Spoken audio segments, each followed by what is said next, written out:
আসসালামু আলাইকুম ভিউয়ার্স, সবাইকে মাহে রমজানের শুভেচ্ছা জানাচ্ছি। রমজানে ইফতার আয়োজনে আমি কিভাবে করে আয়োজন করে থাকি তো সেটারই একটি ব্লগ ভিডিও আপনাদের সাথে শেয়ার করছি। আজকে যে খাবারগুলো আমি শেয়ার করব সেটার শেয়ার করার মূল উদ্দেশ্য হলো আমি রমজান উপলক্ষে একটা প্রিপারেশনের ভিডিও করেছিলাম। সেখানে আমি বেশ কিছু ফ্রোজেন খাবার করে রেখেছিলাম। তো সেই ফ্রোজেন খাবারগুলো আমি কিভাবে করে পরবর্তীতে এগুলো তৈরি করে থাকি তো সেটারই একটি ভিডিও আপনাদের সাথে এখন শেয়ার করব। আর এই যে ভিডিওটা দেখছেন এটা হচ্ছে গিয়ে আমাদের প্রথম রোজার ভিডিও ছিল। তো কিছু ব্যস্ততার কারণে আর কি এডিট করা হয়নি, আর এই কারণে আপলোডও করা হয়নি। তো ইফতারের জন্য সবার ফার্স্টে আমি যে জিনিসটা করব সেটা হচ্ছে কি বুট বাগার দিয়ে নিব। আর ছোলা বুট বাগার দেওয়ার জন্য আমি অনেক আগে থেকেই এটা ডিপ ফ্রিজ থেকে এই বুটের প্যাকেটটা বের করে রেখেছিলাম। তো বুট বাগার দেওয়ার জন্য ফ্রাই প্যানে আমি 2 টেবিল চামচের মতো তেল নিয়েছি, আর সাথে এখানে হাফ চা চামচ আস্ত জিরা আর 2টো শুকনো মরিচ এভাবে করে ভেঙে দিয়েছি। কিছুক্ষণ ভেজে নেওয়ার পর এরপর এর মধ্যে পেঁয়াজ দিয়ে দিলাম। এখন পেঁয়াজটা একটু ভেজে নিব।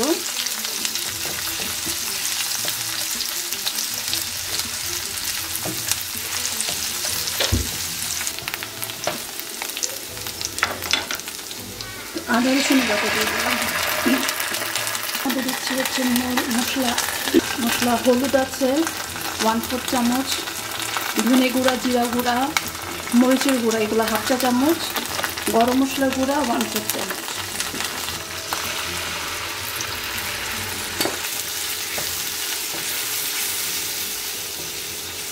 এখন আমি মশলাটা কষিয়ে নিব।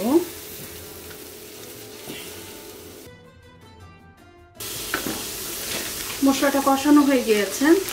আজকে আমি এখানে ফ্রোজেন যে বুট আছে, আমি ইফতারের প্রিপারেশনের যে একটা ভিডিও দেখিয়েছিলাম সেখানে আমি এই বুট হচ্ছে গিয়ে ফ্রোজেন করে রেখেছিলাম।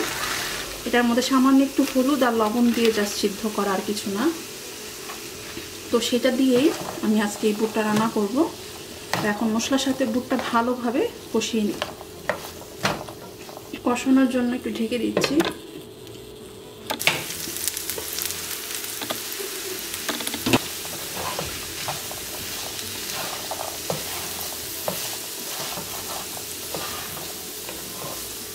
এটা অলরেডি মশলাটা কষানো হয়ে গিয়েছে। আলু চপের জন্য আলু সিদ্ধ করেছিলাম, তো সেখান থেকে একটা আলুকে জাস্ট একটু কোনো রকম আর কি ভেঙে রেখেছি। পুরোপুরি ম্যাশ করতে হবে না, জাস্ট হাত দিয়ে একটু ভেঙে ভেঙে দিলে চলবে। সেটা আমি এর মধ্যে দিয়ে দিচ্ছি। আর আপনারা ফ্রোজেন বুট দিয়ে যদি এরকম রান্না করেন তাহলে আলুটা যখন মশলার বুটের সাথে কষানো হয় তখনই আলুটা দিয়ে কষিয়ে নিতে পারেন। দিচ্ছি কিছুটা পানি।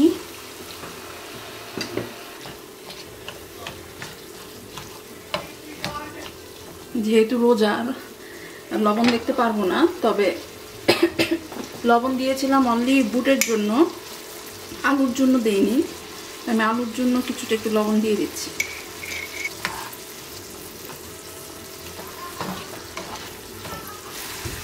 দুইটা কাঁচামরিচ দিয়ে দিলাম।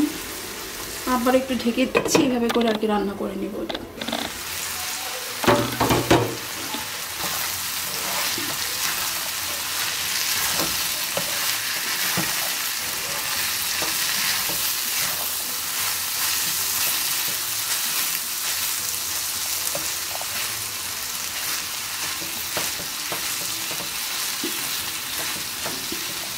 এর মধ্যে কিছুটা চালা জিরা গুঁড়ো দিয়ে দিচ্ছি।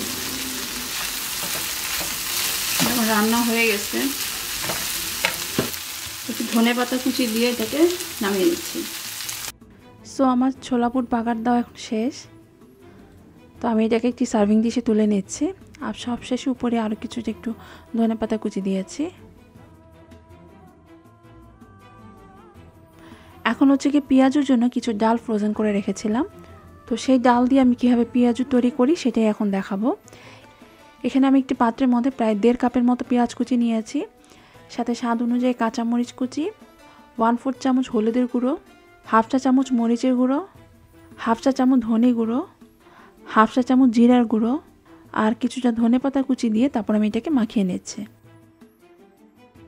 এই যে আমি ব্লেন্ড করে রেখেছিলাম, এটা আমি আর ঘন্টাখানিক আগে বের করে রেখেছি, তো সেটা এখন আমি এর মধ্যে দিয়ে দিতেছি। সাথে আমি কিছু মসুরির ডাল আর কি পানিতে ভিজিয়ে রেখেছিলাম, সেটাও এর মধ্যে দিয়ে দিলাম। আর ডাল ফ্রোজেন করে রাখলে এর থেকে কিছুটা পানি ছেড়ে দেয়, তো এই কারণে আমি এর মধ্যে প্রায় 2 টেবিল চামচের মতো বেসন দিচ্ছি। আপনারা চাইলে চালের গুঁড়ো, ময়দা এগুলোও দিতে পারেন। আর দিচ্ছি এখানে স্বাদ অনুযায়ী লবণ। এখন সব কিছু ভালো করে মাখিয়ে নিব। এটা আমার একদিনের পেঁয়াজু না, এটা আমি এইভাবে মাখিয়ে নর্মাল ফ্রিজে রেখে দিব অর্ধেকটা, মানে পুরোটা আমার একদিনে খাওয়া হবে না। তা আমি যেহেতু কিছুটা ফ্রিজে রাখবো, তো এই কারণে আমি একটা বাটির মধ্যে আগেই আলাদা করে রাখছি, কারণ সারাদিন ওই ভাজতে ভাজতে আরও অনেক সময় লাগবে। তো সেভাবে করে রাখতে গেলে দেখা যাবে পেঁয়াজটা একটু নষ্ট হয়ে যেতে পারে, তো এটা আমি আলাদা করে রাখছি। আর আজকে আমি এটা হলো ভাজবো। কিছু ফ্রোজেন খাবার রেডি করে রেখেছিলাম, এটা হচ্ছে চিকেন ডোনাটস, তো এগুলো আজকে কিছুটা ভাজবো। এই যে বেশ কিছু রোলও ফ্রোজেন করে রেখেছিলাম, তো যেগুলো আর কি ভাজবো, তো সেগুলো আমি আগে থেকে একটু বের করে রাখছি, যাতে করে এগুলো একটু কিছুটা রুম টেম্পারেচারে চলে আসে। আর এই ফ্রোজেন খাবারের রেসিপির লিঙ্কগুলো আমি নিচে ডিসক্রিপশন বক্সে দিয়ে দেব। আমি এগুলো কীভাবে বানিয়েছি আপনারা চাইলে সেগুলো দেখে বানিয়ে নিতে পারেন। তো আমি এখানে 3টা রোল বের করে নিয়েছি আর 3টা চিকেন ডোনাটস বের করে নিয়েছি। এরপরে হচ্ছে গিয়ে আমি আলুর চপ বানাবো। তো আলু চপের জন্য আমি বেশ কিছু আলু সিদ্ধ করে নিয়েছিলাম। খোসা ছাড়িয়ে নিলে খুব ইজিলি, মানে এটা গরম থাকতে একটি পটেটো ম্যাশার দিয়ে এটাকে ম্যাশ করে নেওয়া যায়। আর এখানে আমি কিছুটা পেঁয়াজ তেলের মধ্যে হালকা একটু ভেজে নিয়েছি। এতে করে এই আলুর চপটা বানিয়ে আমি যদি নর্মাল ফ্রিজে রাখি, এতে করে 2-3 দিন পর্যন্ত এটা সংরক্ষণ করে রাখা যাবে। কিছুটা কাঁচামরিচ দিয়েছি, ধনেপাতা কুচি, একটুখানি গোলমরিচের গুঁড়া। গোলমরিচের গুঁড়াটা দিলে মানে ফ্লেভারটা খুব ভালো আসে। আর সাথে একটু তেল দিয়ে দিচ্ছি। এখন সব কিছু ভালো করে মাখিয়ে নিচ্ছি। আর সাথে লবণ দিয়ে দিচ্ছি।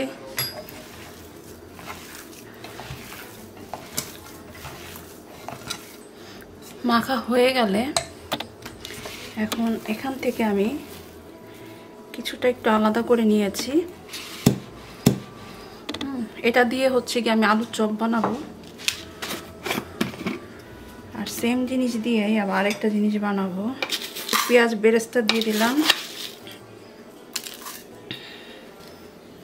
একটুখানি টালা জিরার গুঁড়ো দিয়েছি, এতেই টেস্টটা ডিফারেন্ট হয়ে যাবে।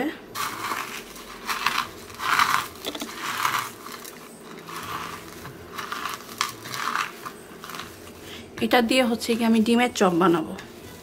ভিতরে ডিম দিয়ে ডিমের চপ বানাবো, মানে ডিমও সিদ্ধ করেছি আমি। তো আমি এখানে যে একটা ডিম কেটে নিয়েছি 4 ফেলা করে।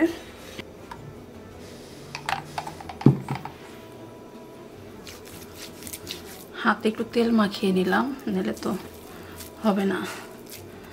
তো এইভাবে করে হাতের মধ্যে চ্যাপটা করে এই একটা ডিম এর মধ্যে দিয়ে দিব।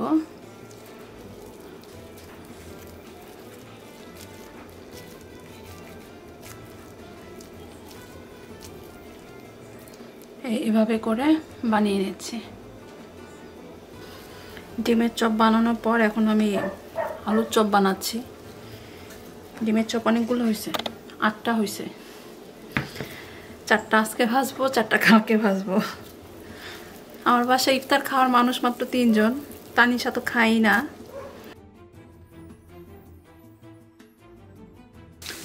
আর এদিকে যে এক চুলায় আমি রোলগুলো ভাজতে দিয়েছি, সাথে ডোনাটসগুলোও।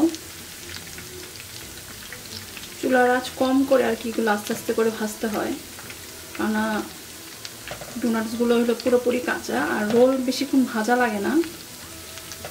ইফতারে সবসময় যে ভাজা পোড়া খাওয়া হয় আসলে তা না। প্রথম রোজা উপলক্ষে আমি এগুলোকে আর কি তেলে ভেজে নিচ্ছি। তবে পরবর্তীতে অন্যান্য সময়ে আমি আবার এগুলোকে এয়ার ফ্রায়ারের মধ্যে আবার ভেজে নিয়েছিলাম। আর এদিকে হচ্ছে গিয়ে আমি পেঁয়াজও ভাজছি, যদি ক্যামেরাটার দিকে মুভ করতে পারছি না, বাট ওদিকে আমি পেঁয়াজও ভাজছি। দুই চুলায় দুইটা বসিয়ে দিয়েছি। যেখানেও আমার অলরেডি পেঁয়াজও ভাজা হয়ে যাচ্ছে।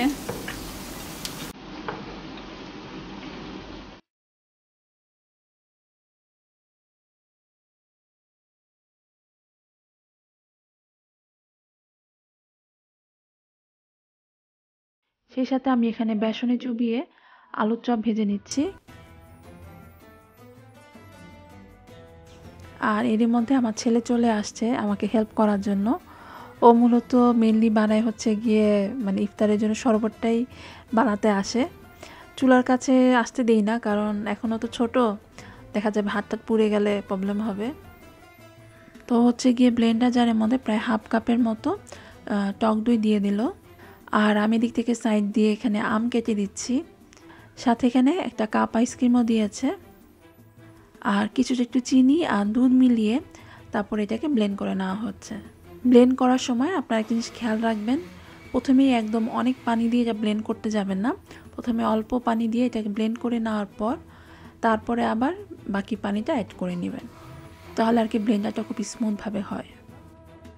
তো আমার ছেলে অলরেডি জুস বানিয়ে ফেলেছে। তো এখানে হচ্ছে গিয়ে ম্যাঙ্গো লাচ্ছি আজকে বানানো হয়েছে। তো এই ছিল আজকে আমাদের ইফতারের আয়োজন।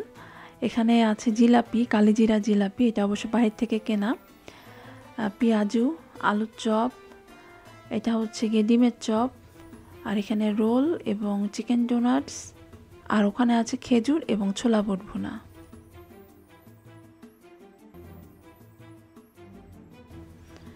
আর এখানে আমার মেয়ে ইফতার করছে হচ্ছে চকলেট মিল্ক দিয়ে, আর সাথে আছে এখানে এয়ার ফ্রায়ারে ভাজা ফ্রেঞ্চ ফ্রাই।